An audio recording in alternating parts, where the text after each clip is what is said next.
तो इसके पहले हम इफ कंडीशन को देख चुके हैं। इसके बाद देखते हैं इफ एल्स, यानी अगर पहला कंडीशन फॉल्स हो गया तो दूसरा कंडीशन ऑटोमेटिकली ट्रू होगा। मतलब फर्स्ट फॉल्स है तो दूसरा ट्रू है, फर्स्ट ट्रू है तो दूसरा फॉल्स है, ये यहाँ पे होगा। तो ये प्रैक्टिकली थोड़ा देखते हैं यहाँ पे। तो इसके पहले हमने ये प्रोग्राम देखा हुआ है कि दोनों को कंपेयर किया है। लेकिन अगर यहाँ पे हमने ये 10 कर दिया, जैसे हमने इसके पहले इसे 10 लिखा था तो स्टेटमेंट को एग्जीक्यूट नहीं किया था, मैंने कंट्रोल यस किया, फिर से यहाँ पे रिफ्रेश किया। रिफ्रेश करने के बाद ये जो वैल्यू है इस तरह से शो नहीं कर रहा है।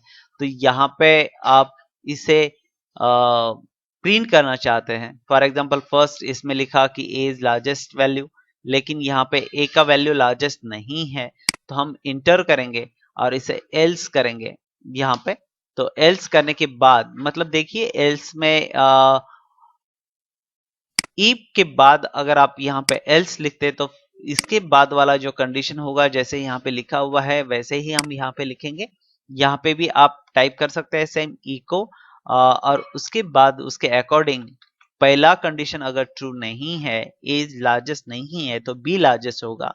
तो यहाँ पे मैंने लिखा बी इज लार्जेस्ट वैल्यू और यहाँ पे बी को प्रिंट किया है।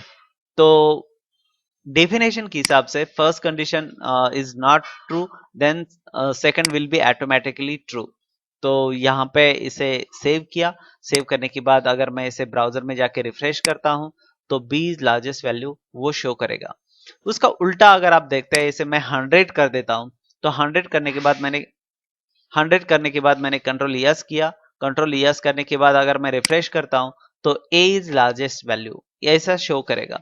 इसका मतलब फर्स्ट कंडीशन ये ट्रू है तो फर्स्ट कंडीशन स्टेटमेंट को ही वो प्रिंट करेगा। अगर यहाँ पे कंडीशन फॉल्स है तो ऑटोमेटिकली वो जंप करेगा यहाँ पे एल्स पे और इसको प्रिंट करेगा। तो यहाँ पे कंडीशनल स्टेटमेंट में अगर देखा जाए तो पहले जो कंडीशनल स्टेटमेंट है उसमें इफ कंडीशन को हमने देखा था। दूसरे कंडीशनल स्टेटमेंट में इफ और एल्स को देखा है। मतलब पहला ट्रू नहीं होता, ये बराबर नहीं है, तो ये ऑटोमेटिकली सेकंड वाले को बराबर कर लेगा। यानी ये सही नहीं है तो ये दूसरे वाले को सही मानेगा। तो इस तरह से कंडीशनल स्टेटमेंट को यूज किया जाता है पीएचपी में। इसके बाद हम थर्ड कंडीशनल स्टेटमेंट को देखते हैं।